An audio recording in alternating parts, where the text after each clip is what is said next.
êtes bien branchés à l'émission Réflexion Actuelle sur realradio.fm.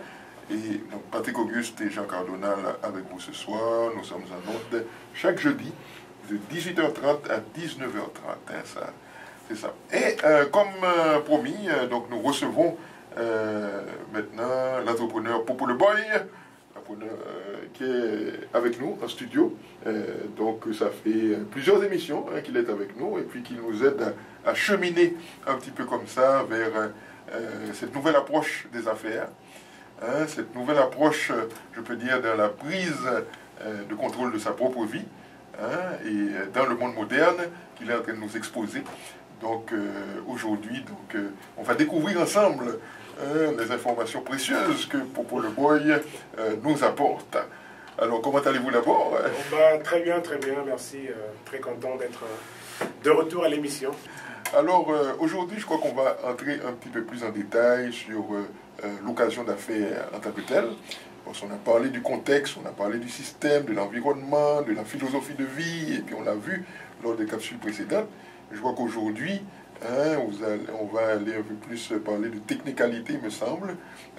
Comment, et dans la pratique, ce que vous proposez, comment ça s'organise, quoi. Donc, je me mets à la place d'un auditeur. Après avoir reçu l'information qu'on a donnée lors des dernières émissions, c'est-à-dire que ça me conduit à me remettre en question, mes habitudes de vie, mes habitudes alimentaires, quelque sorte. On a parlé des produits Zija l'autre jour, ce sont des suppléments nutritifs. Et donc maintenant, qu'est-ce que je dois faire? C'est-à-dire si j'aimerais en quelque sorte mettre en pratique ce que vous proposez, j'aimerais utiliser ces produits, et comment faire le lien entre ces produits et le côté entrepreneurial aussi. C'est-à-dire, voilà, c'est un peu ça. Ok, très bien. Peut-être une petite question de ma part à moi. Oui. Avez-vous eu la chance de consulter Liberté 1500? Le petit vidéo de 6 minutes. Bon, je l'ai écouté. Oui, la raison pour laquelle je suis revenu sur la vidéo. J'ai toujours l'habitude de dire vidéoclip que des vidéos masculines. Bref, oui, la raison était tout simplement par rapport au fait que la vidéo a été faite pour pouvoir faire tomber les barrières. En fait, c'est de faire tomber les barrières parce qu'en fait, l'individu moyen n'est pas en fait averti en tant que tel. Je veux dire, tout le monde quelque part dans sa vie a été approché par un cousin, un ami, un collègue de travail, un parent, par rapport à bon, voilà, il y a un produit et puis tu peux faire partie d'un système de distribution et puis tu peux parler à tes amis qui peuvent aussi venir, etc. Et souvent, on ramène en fait aux gens, c'est un peu, je ne sais pas comment le dire, ce serait un peu comme si je ferais goûter aux gens une recette que j'ai déjà maîtrisée et que la personne goûterait ça et que je dirais que bon, tu as juste à faire ça, ça, ça et ça, sans nécessairement donner la chance à la personne de vraiment comprendre tout le processus pour reproduire la même formule. Et quand les gens sont déçus de ne pas reproduire en fait le même résultat, et puis on s'imagine qu'ok, ben, on a même une perception négative, et puis on s'imagine peut-être que bon, ces formes d'entreprise ou ces initiatives-là, mais ces projets-là ne fonctionnent jamais et tout. Et ça, c'est parce que tout simplement, il y a un manque d'éducation, il y a un manque de formation derrière ça. Et il y a aujourd'hui aux États-Unis, donc si vous allez dans la zone de Chicago, donc dans l'État de Illinois, et d'autres États aussi, comme en Californie aussi. Donc il y a des universités aujourd'hui qui enseignent le marketing de réseau. Ça c'est pas fait du jour au lendemain. Ça c'est commencé par le professeur, je pense que c'est professeur Charles et tout, qui en fait, lui, c'était l'un des premiers, donc c'était dans l'université Harvard en fait. Harvard, depuis quand à peu près ça existe? 90, 91. Un de ses étudiants, en fait, lui, en fait, ce qu'il disait, c'était ceci, c'est qu'il y avait un problème au niveau de la récession, etc. Les gens graduaient à l'université, ils revenaient avec des diplômes et des maîtrises, mais sans emploi. Et finalement, ils revenaient aux universités pour dire, bon, finalement, on a eu nos diplômes ici, on ne trouve pas d'emploi là-bas, qu'est-ce que l'université peut faire pour nous aider? Et finalement, je veux dire, l'université se retrouvait coincée avec tous ces diplômés qui étaient sans emploi. Et un élève, en fait, un étudiant lui a dit, ben monsieur, pourquoi pas considérer le marketing de réseau? Et lui il a dit, écoute, je ne veux rien savoir de ça, j'ai assez de connaissances et tout, étant professeur, PhD, etc. Et je ne suis pas intéressé. Et lui maintenant lui dit, écoutez monsieur, si moi je vous avais donné une réponse pareille, comme si vous me posez une question et je disais que si moi je répondais comme quoi je sais déjà tout et j'ai pas besoin d'investiguer, vous m'aurez donné comment dire, quand il y a A, B, C, vous m'aurez donné un F, une note d'échec. Et là il s'est dit, ok. Il m'a dit, là tu viens d'attirer mon attention, c'est vrai, je me suis mal comporté, j'aurais dû au moins t'écouter et puis investiguer plutôt que de dire que je sais déjà tout. Et quand il a pris le temps d'aller maintenant fouiller et tout le marketing de réseau, il a été consulté plusieurs compagnies, il a assisté à des conférences et tout d'un coup c'est devenu donc de quelqu'un de anti-marketing de réseau, mais sans aucune connaissance. Et là on parle d'un professeur de Harvard, tout d'un coup c'est devenu maintenant un grand ambassadeur du marketing de réseau, et c'est lui maintenant qui a fait en sorte que l'université Harvard a développé maintenant un curriculum donc du marketing de réseau et tout, et qui est maintenant enseigné. Alors c'est juste pour dire comment est-ce qu'on part quasiment, c'est un peu comme partir du Moyen-Âge et tout, donc l'obscurité totale de manque d'informations. Et finalement, donc là, on se retrouve quand on est bien éduqué, et là on est éclairé, et tout devient clair, et aujourd'hui, donc voilà, on a ce mouvement-là où on l'enseigne aux universités. Alors, je donne cet exemple-là pour dire qu'imaginez maintenant ce que ça a pris pour un professeur d'université de faire tout un parcours pour se retrouver à se rendre compte que, oh mon Dieu, c'est une forme d'entreprise extraordinaire et de génie. Et lui, il explique bien dans les termes en disant que, bon, quand on prend le modèle traditionnel des affaires, et on prend ce modèle-là, c'est le modèle qui est le plus lucratif, le modèle qui est le plus juste aussi, le plus équitable pour tout le monde. Tout le monde rentre avec la même chance de pouvoir atteindre le sommet.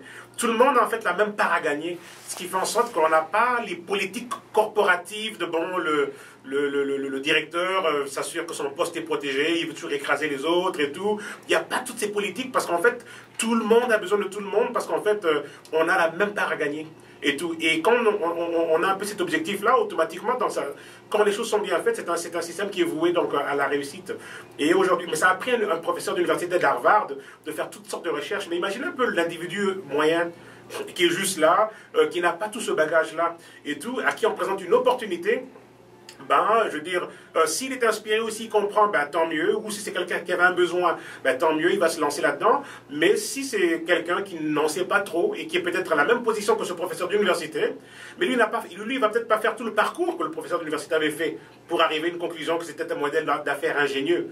Et il va juste dire, ok, je ne veux rien savoir.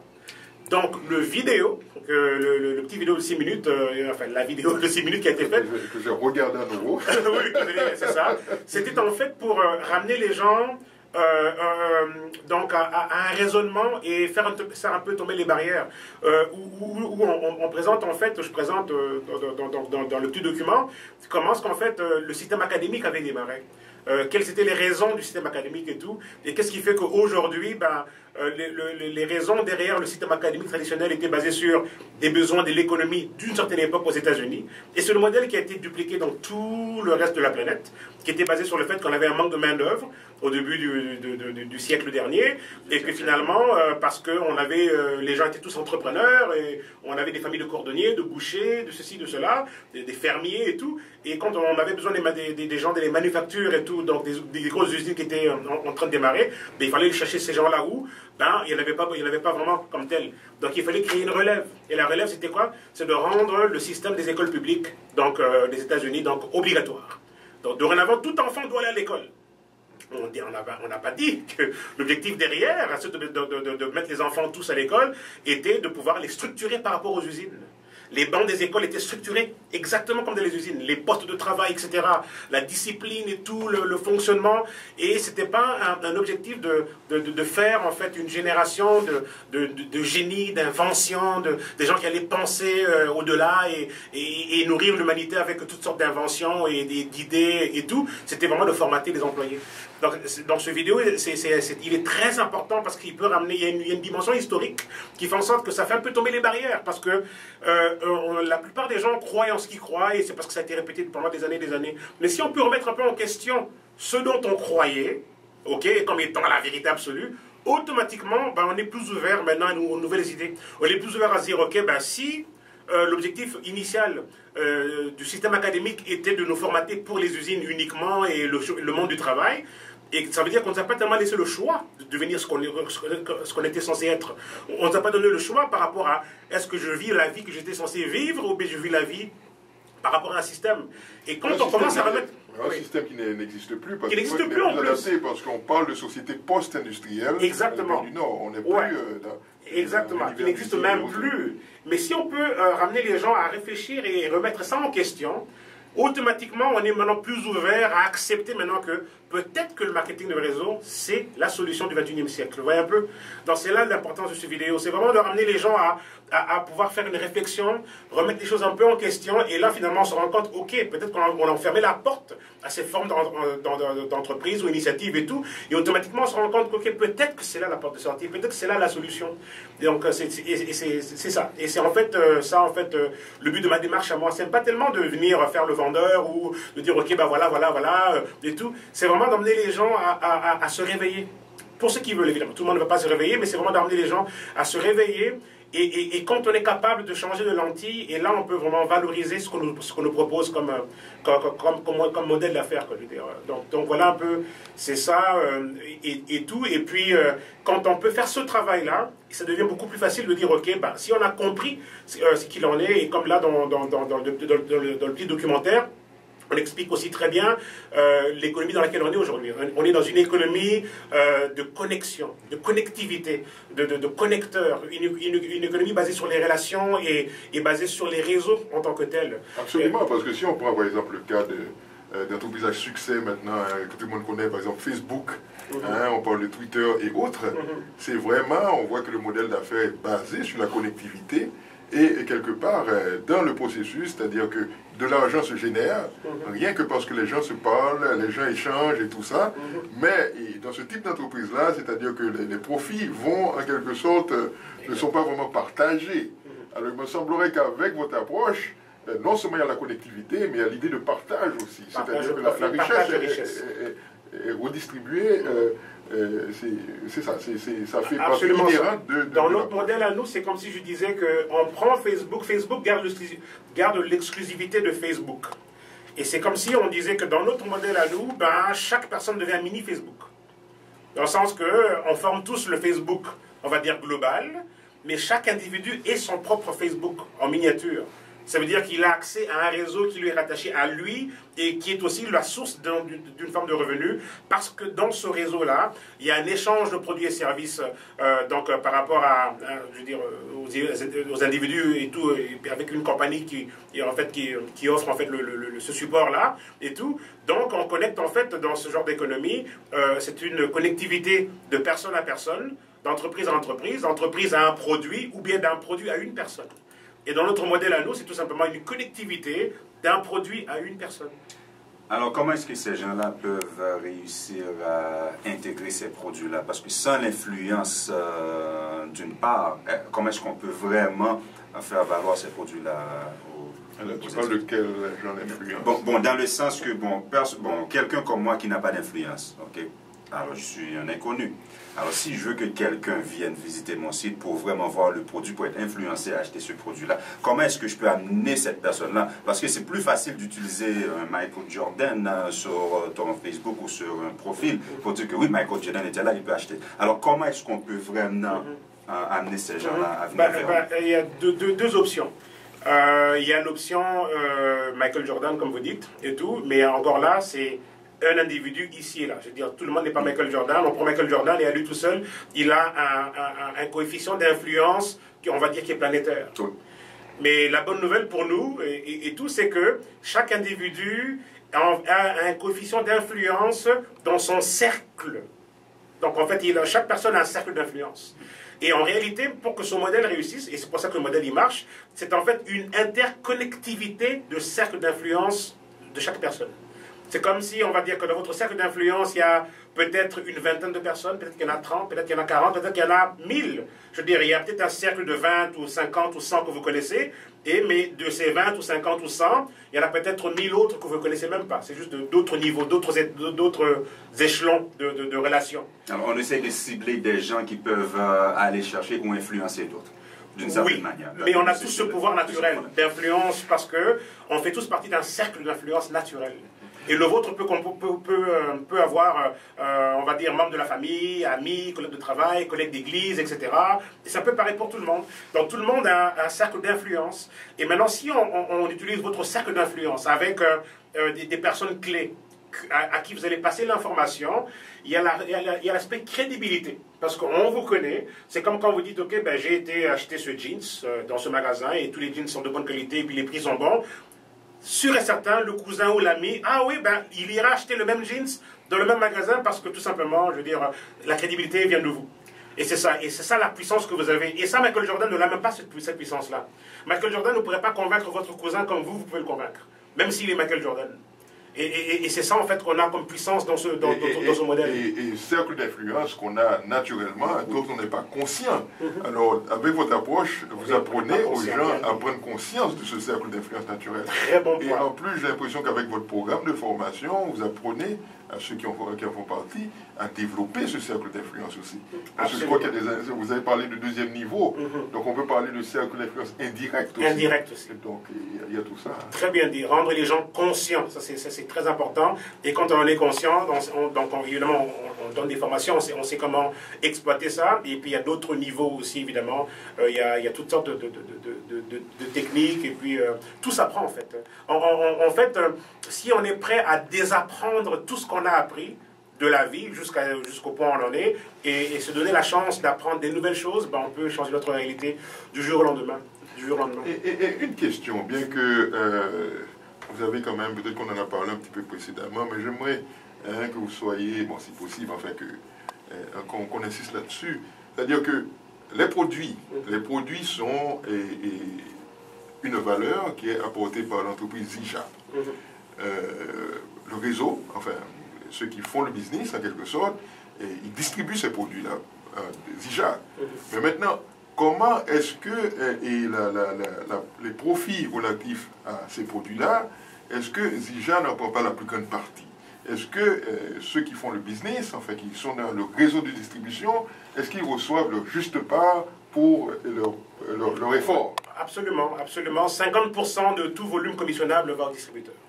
Donc c'est extraordinaire, c'est incroyable. La compagnie a mis sur pied aussi un système de participation aux bénéfices de la compagnie, comme les actionnaires.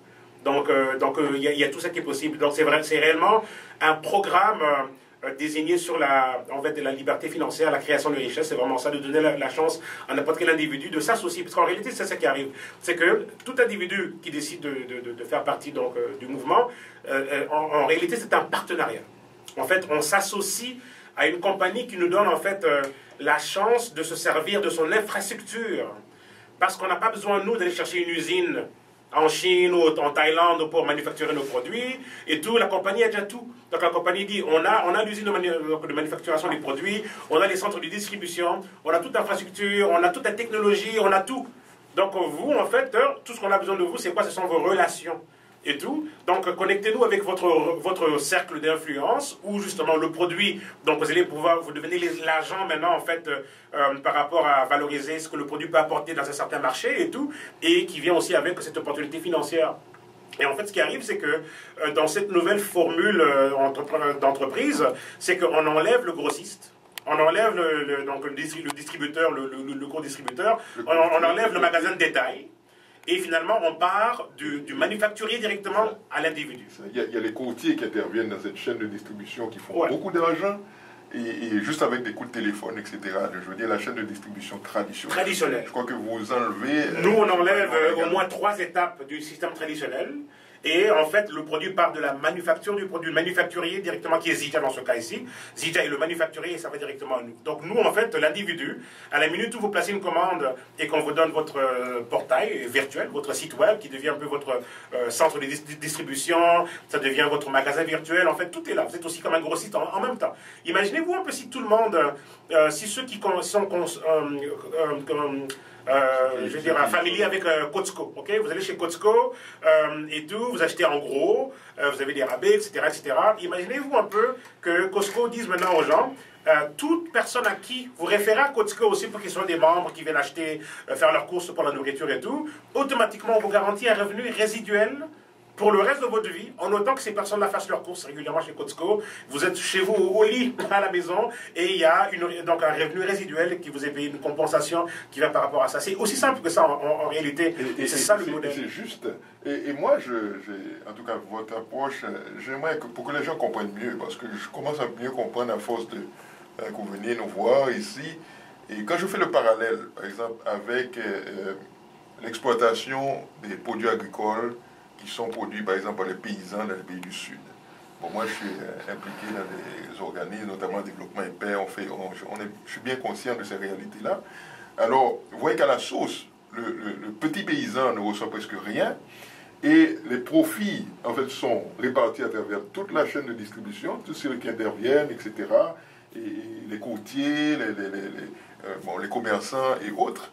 Et maintenant, le consommateur, souvent dans les pays du Nord, on paye un prix beaucoup plus élevé et qui n'a rien à voir avec le prix auquel le produit est acheté. Donc le paysan n'en a rien dans ce profit-là. Or, dans une entreprise comme la vôtre, si je prends à la place du petit paysan, on a la compagnie Zidja. C'est eux qui font le produit. Et toute la distribution, les courtiers dont je parle, les commerçants qu'on a dans le système traditionnel, ce sont les gens qui font le business. Mais la grande différence, c'est les profits sont mieux répartis, c'est plus équitable. Donc, ce qui veut dire que chacun reçoit un peu en fonction de l'effort qu'il met. Non seulement ceux qui produisent, on va dire Zidja, qui reçoivent leur part de profit, mais ceux qui contribuent également à la distribution, qui ont une part très importante. Vous avez donné l'exemple de Costco. Si Costco met ces magasins-là, ces produits-là, etc., les gens ne viennent pas acheter. Mais ça n'a aucune valeur. Donc, d'où l'importance de ceux qui participent à la commercialisation. Or, dans votre approche, c'est des gens comme vous qui êtes des distributeurs, mais vous recevez en fonction je veux dire, de l'apport que vous apportez à Zidja pour écouler ces produits, mais vous distribuez, vous recevez une part qui est juste. Je ne sais pas si vous voyez bien le parallèle. Oui, c'est extraordinaire. C'est un très bon parallèle. Et j'aime bien l'exemple avec le paysan, en fait, qui fait tout ce travail-là. Et finalement, c'est exploité, et ça va, et tout. Il y a toute une chaîne, et tout qui remonte, et qui va très très loin. Et finalement, lui, il n'y a pas de retombée. Mais la différence ici, c'est comme vous dites, ce travail-là est déjà fait par la compagnie elle-même, Zidja. Et tout ce qu'elle cherche, en fait, c'est tout simplement des partenaires. Des gens qui vont se mettre en partenariat avec eux. Et en fait, eux, ça leur sauve quoi? Ça leur sauve toute la lourdeur des coûts marketing, la publicité, etc. Et tout qui fait en sorte qu'aujourd'hui, on ne fait plus confiance à la publicité comme dans les années 50 ou 60. À la télévision, par exemple. Tout simplement parce que, bon, je veux dire, avec l'Internet et les médias sociaux et tout, et le fait aussi qu'à cause de la saturation, parce qu'on est à l'ère des télécommunications. Et alors, ça crée aussi, ça ouvre une fenêtre en termes de saturation. Et lorsqu'on est saturé, on ne fait plus confiance au message. Parce qu'on sait que, bon, oui, les pubs à la télé, ça devient embêtant, et on a la boîte là, de Rogers, comme au Canada, ou en tout cas, avec les compagnies de câbles, on peut aujourd'hui, avec la technologie, éviter les publicités. Regarder un film sans publicité. Donc c'est tellement devenu irritant pour les gens d'être bombardés de publicité. Donc finalement, si on ne fait plus confiance au système traditionnel en termes de publicité, les compagnies perdent beaucoup d'argent parce qu'elles ont du mal à rejoindre le consommateur. D'où l'importance maintenant que quelqu'un puisse parler à un ami, un cousin, un collègue et tout, qui va lui faire confiance parce qu'il sait très bien qu'il y a un facteur crédibilité qui est là, qui n'est pas rattaché on va dire, à juste un objectif de vouloir vous vendre quelque chose ou bien faire un peu...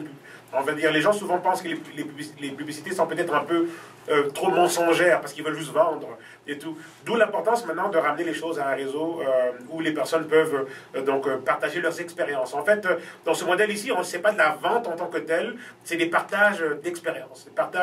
On partage des témoignages, on partage, en fait, c'est des recommandations en fait. Et c'est pour ça que dans les médias sociaux, comme on voit bien quand on va sur Facebook, on partage. Vous voyez l'aspect, comment dire en anglais, share.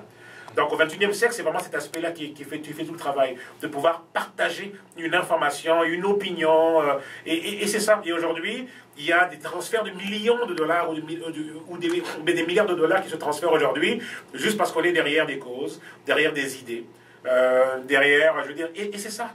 Ou des produits ou des services. C'est vraiment ça. Mais en réalité, quand on comprend bien le moteur de ce véhicule-là, c'est l'information. Autre chose encore qui me fait comprendre que votre modèle est encore plus pertinent, parce que quand on voit, bon, actuellement, on parle de la faim dans le monde. Hein, la faim dans le monde, il y a 1 milliard d'individus qui meurent de faim jusqu'à présent dans les pays du tiers-monde notamment. Mais si on compare ça au volume de la production alimentaire, il y a suffisamment pour nourrir 2 ou 3 fois la planète. En fait, ce qui arrive, c'est que la distribution n'est pas faite comme il faut. Parce que pourquoi elle est, je peux dire, c'est une production alimentaire en quelque sorte qui est confisquée quelque part, hein, de façon à maintenir des prix. Or, avec un modèle comme le vôtre, où vous parlez du partage, justement, ça donne accès au plus grand nombre à je peux dire, à ce volume de production qui est fait. Donc, quelque part, c'est encore plus pertinent.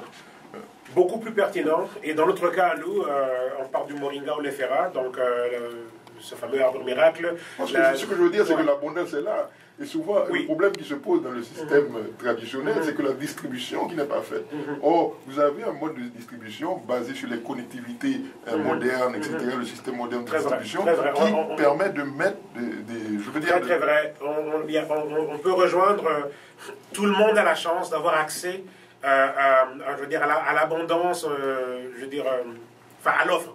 L'offre est abondante et on a tous la même chance d'avoir accès à cette offre-là, alors que, comme vous dites, pour garder les prix, avec la guerre des prix et tout, on va voir souvent aux États-Unis, ils vont brûler des tonnes et des tonnes de blé dans le désert, juste pour pas que les prix, les prix tombent et tout, alors que bon, c'est du surplus qui aurait pu servir à ceux qui ont faim.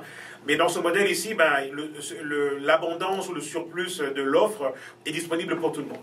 Donc c'est un point extraordinaire, non seulement disponible pour tout le monde, mais et tout le monde a la même chance, je veux dire, la même chance équitable de pouvoir aussi donc aller se chercher une source de revenus et puis créer sa propre indépendance financière. Mais pour Paul Le Boy, quand même, vous avez un premier point, l'un des premiers que vous avez amené, vous avez parlé d'université Harvard qui a développé un programme de maîtrise sur le marketing de réseau. Est-ce que ça voudrait dire que ceux qui n'ont pas la chance d'aller dans ce programme de maîtrise ne peuvent pas faire le business? Parce qu'il faudrait... C'est-à-dire, est-ce que ça demande comme qualification? C'est pour dire que c'est une discipline qu'il faut prendre au sérieux. C'est tellement facile, on pense que c'est tellement facile parce qu'un cousin bien un ami nous dit, ok, ben voilà le produit, appelle 3 amis, ou parle-leur et tout. Et finalement, ça minimise tellement, mais ça banalise en fait la chose.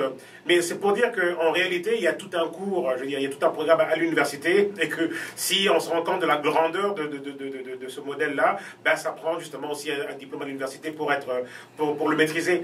Mais la bonne nouvelle, c'est qu'en fait, le programme à l'université est venu beaucoup plus tard que toutes les méthodes de formation et tout ce qui a été développé comme outil de formation au niveau des entreprises elles-mêmes, qui font en sorte qu'aujourd'hui, ben, université ou pas, ben, si on est capable de ne pas chercher à comprendre ce qu'on va enseigner en dernière année, mais qu'on se limite à ce qu'on nous donne en première année, donc aussi au départ on se limite à ce qu'on nous dit, qu'est-ce que tu fais ta journée numéro 1, et qu'on le fait bien, ben, on peut très bien, je veux dire, arriver au sommet si on se limite à suivre les instructions par rapport aux étapes dans lesquelles on est.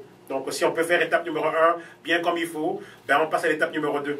Sans nécessairement qu'on ait eu besoin de passer par l'université. Donc Dieu merci qu'on a justement tout un programme de formation sur le terrain qui offert par des, on va dire, des autodidactes, des gens qui l'ont appris eux-mêmes, et des gens aussi qui se servent des outils qui sont disponibles au niveau des entreprises. Donc voilà, donc tout individu, je veux dire, moi, il y a des personnes dans mon réseau, on va dire des grands-mères qui ont un âge très avancé, qui ne connaissent rien de l'Internet, mais qui ont un revenu résiduel chaque semaine. Chaque semaine. Tout simplement parce que elles appliquent une certaine étape du processus sans se casser la tête à savoir qu'est-ce qui se passe à la 5e étape ou plus loin. Mais si ça fonctionne pour elles, ben voilà.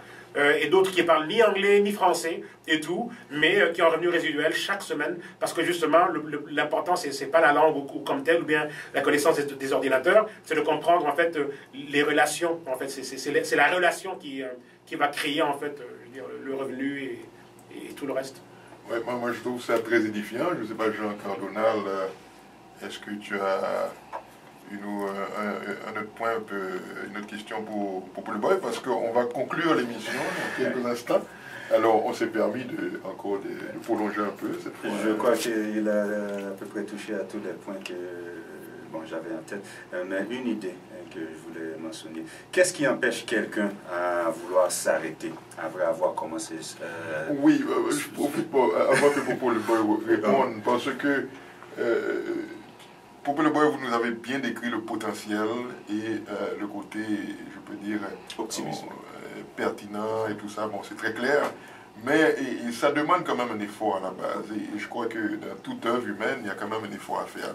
Donc, quelque part, je ne sais pas si vous pouvez élaborer un peu là-dessus, c'est-à-dire en termes d'investissement personnel, pour commencer l'activité, puis quel effort que ça demande. Je ne sais pas si vous voulez élaborer là-dessus. Ok, ben l'effort va toujours être relatif au résultat escompté. Si on veut devenir un multimillionnaire avec le modèle, ben, l'effort que ça prendrait pour quelqu'un qui veut en faire des millions va tout simplement pas être le même que quelqu'un qui veut juste $500 supplémentaires par mois pour compléter ou bien arrondir les fins du mois. Donc il y en a pour tous les désirs, il y en a pour toutes les ambitions, tous les niveaux d'ambition. Donc quelqu'un comme moi, qui est dans la catégorie multimillionnaire en termes d'objectifs et tout, parce que c'est ça en fait le modèle, c'est un modèle d'indépendance totale, de liberté totale. Donc ça serait un peu dommage de ne pas exploiter la machine. C'est comme si vous donnez une Ferrari que vous n'avez jamais dépassé 100 km à l'heure. Ouais, ce serait un peu dommage. Je veux dire, on a une Ferrari et puis on dépasse pas 100 km à l'heure. Pourquoi on va acheter la Ferrari? Donc c'est un peu ça. Donc si on a un modèle comme le nôtre, il est là pour faire des multimillions de dollars en revenus. Je veux dire, moi je suis de la catégorie qui va utiliser la Ferrari à son plein potentiel plutôt que de se limiter à un niveau beaucoup plus bas. Mais il y en a pour tout le monde. Et l'effort va dépendre de chaque personne, dépendamment de c'est quoi l'ambition personnelle et tout. C'est un peu de tout. Il y a un effort individuel qui est là définitivement, comme dans toute forme d'entreprise. Il n'y a pas d'exception. Comme dans toute discipline, il n'y a pas d'exception. Je veux dire, Michael Jordan passait 3 heures à 4 heures tout seul sur le terrain après l'entraînement avec toute l'équipe. L'équipe finissait de s'entraîner, lui il restait tout seul sur le terrain à pratiquer en fait les lancers à distance et tout. Donc ce n'était pas juste le fait qu'il avait le talent, mais il y avait un travail qui venait avec. Donc dans toute discipline, il y a une règle, je vais finir avec ça, la fameuse loi des 10 000 heures. On dit que toute discipline, piano, guitare, peu importe la discipline dans laquelle vous vous lancez, et tout, il y a cette fameuse règle universelle des 10 000 heures.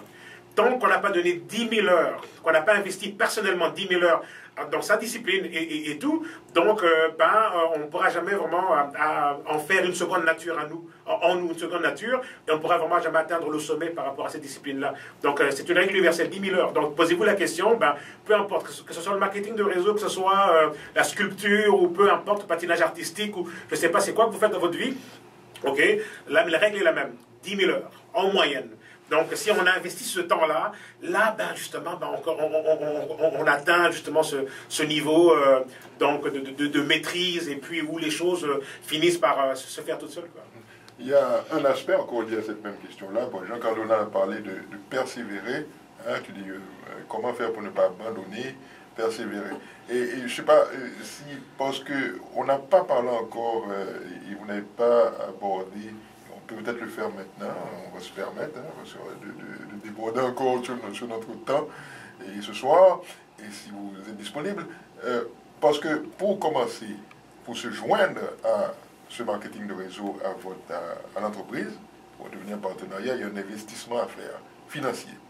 Et quelque part, j'ai entendu parfois, il y a des individus qui ont été exposés à cette opportunité-là, qui parle du côté, peut-être, qui trouve que c'est une dépense qui revient récurrente, qui revient, on investit au début, et puis chaque mois, on doit mettre de l'argent, et puis ces gens pensent que ils ne sont pas intéressés, parce que, disons, ce côté dépense, et pour eux, c'est un problème.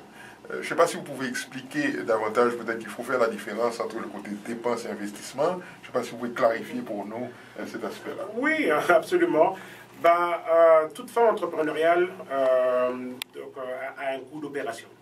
Et le coût d'opération, ben, ça va inclure les lieux, le local, le loyer du local, l'hypothèque du local, si c'est un building, un bâtiment qui a été acheté, les charges, les taxes, l'électricité, etc., l'équipement, marchandises, etc. Donc il y a tellement de choses. Je parlais avec un ami il y a quelques années, et tout avant qu'il fasse partie de mon réseau, ici dans le marketing de réseau, avant qu'il fasse partie de mon groupe, ça lui coûtait 8 à 10 000 $ tous les mois pour une petite pâtisserie. Petite pâtisserie. Avant qu'il ait vendu un seul pain et un seul croissant, c'était 8 à 10 000 $ de dépenses chaque mois. Quand je lui ai dit que ça allait lui coûter moins de 100 $ ou à peine 100 $, on va dire, de dépenses mensuelles pour maintenir donc, une entreprise qui avait le potentiel de lui rapporter des centaines de milliers de dollars ou des millions de dollars, ben, je veux dire, juste cet argument-là était suffisant pour qu'il n'avait même plus besoin de finir de voir la présentation. En plein milieu de la présentation, il a dit, OK, on arrête tout, OK, moi, ça me coûte 8 à 10 000 $ tous les mois pour ma pâtisserie, avant que j'ai vendu un seul pain ou bien un seul croissant. Si tout ce que ça me coûtera ici, c'est 100 $ tous les mois, que je vais déduire des impôts que je récupère pour mes déductions fiscales et tout, donc finalement, c'est comme si c'était de l'argent gratuit, ben, il n'y a pas plus que... je veux dire, on ne peut pas trouver un autre mot plus fort que aubaine. Je veux dire, l'aubaine n'est même pas un mot assez fort pour comprendre le caractère extraordinaire de l'opportunité. Mais encore là, c'est quelqu'un qui vient avec une expérience d'entreprise traditionnelle. Quelqu'un qui n'a jamais eu cette expérience d'entreprise traditionnelle, qui est dans la mentalité dépense, du consommateur, je veux dire, traditionnel et tout. Et il y a ce petit slogan que j'utilise souvent, je dis que j'appelle ça la mentalité coupon-rabais, okay? Parce que quand on va dans les magasins et tout, on voit un peu la culture des consommateurs aujourd'hui, coupon-rabais, on veut voir c'est quoi les soldes et tout. Alors, avec cette mentalité de coupon-rabais, c'est quoi le réflexe? On veut toujours minimiser les dépenses, on veut minimiser et tout. Et on ne comprend pas en fait, on ne comprend pas qu'en fait, même si on ne faisait aucune vente avec notre entreprise, le simple fait qu'on fait cette dépense-là tous les mois de, on va dire 100 $, ok, cette dépense vient amortir des dizaines de milliers de dollars à la fin de l'année en termes de déduction fiscale. À la fin de l'année, cette dépense de 100 $ vient amortir, dans le sens qu'on va déduire une partie du loyer, une partie de l'hypothèque, une partie donc le courant, le chauffage, l'eau, le gaz, l'internet, le téléphone cellulaire, la voiture, les kilométrages, l'essence, les changements d'huile, les paiements d'assurance avec la voiture, les réparations, les vêtements qu'on achète et tout, les médicaments, les voyages, les déplacements, et même les frais de scolarité. C'est incroyable tout ce que l'on peut déduire. On se rend compte qu'on est dans un univers où on vit pratiquement gratuitement. Donc, quand on n'a pas cette éducation-là, ben, le premier réflexe, c'est quoi? C'est qu'en fait, oui, on voit la dépense. On se rend compte que cette dépense mensuelle est un problème. Mais pour amener encore les choses beaucoup plus loin, et tout, avant même de parler du revenu en tant que tel, si on regarde le produit que l'on offre à nous, et tout, et qu'on a compris aussi le fait que tout ce que l'on consomme dans le monde traditionnel et tout ce que nous offrent les entreprises d'alimentation et tout, les aliments dépourvus de nutrition qui sont en fait en train d'empoisonner le corps humain graduellement et tout, et que finalement on s'expose à des symptômes, à des problèmes de santé dans 5 ans, dans 10 ans et tout, avec tout ce que l'on connaît comme fléau de maladie, ça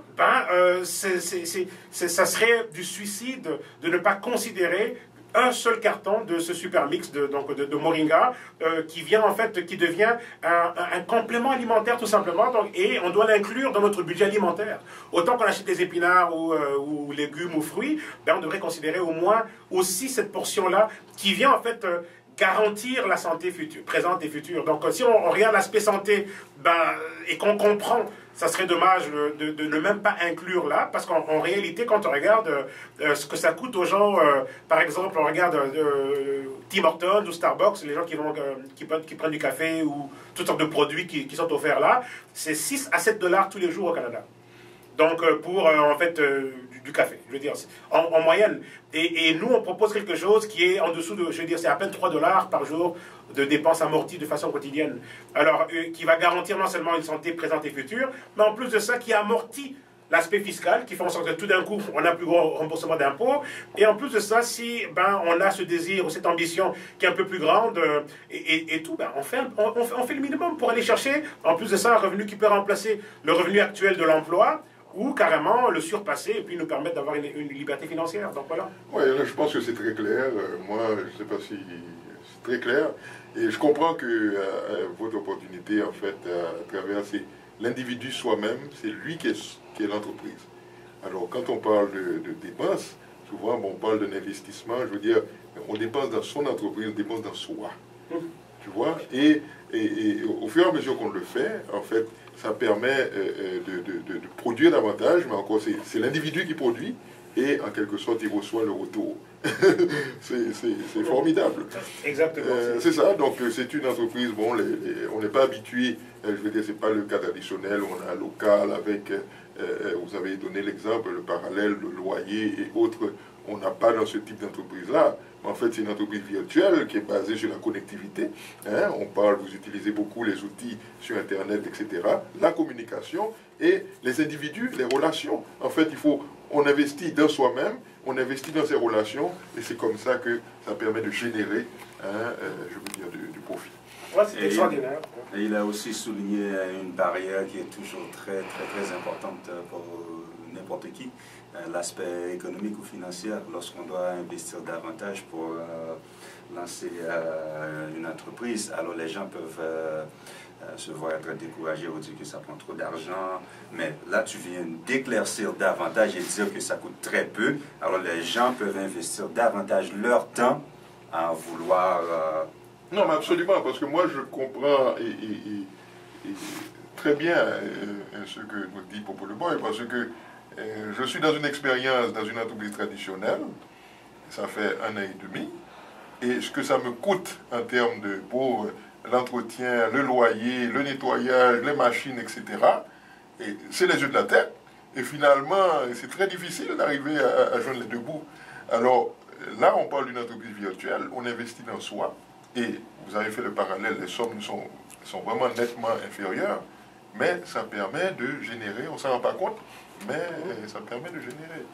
Absolument, et imaginez un peu la beauté de pouvoir être connecté à un réseau qui n'a pas de limite. Je veux dire, je vous parle ici, je suis connecté à plus de 7000 distributeurs et clients dans 25 pays à travers le monde et tout, et j'ai peut-être 3000 personnes juste au Nigeria, on prend juste un seul pays, le Nigeria, où j'ai jamais été au Nigeria, mais pendant que je suis au lit au Canada, ben, il y a des gens au Nigeria qui consomment ce produit, bien en Afrique du Sud et tout, et il y a une portion de cette section-là, de ce réseau de distribution qui me rapporte un revenu ici au Canada. C'est un modèle incroyable.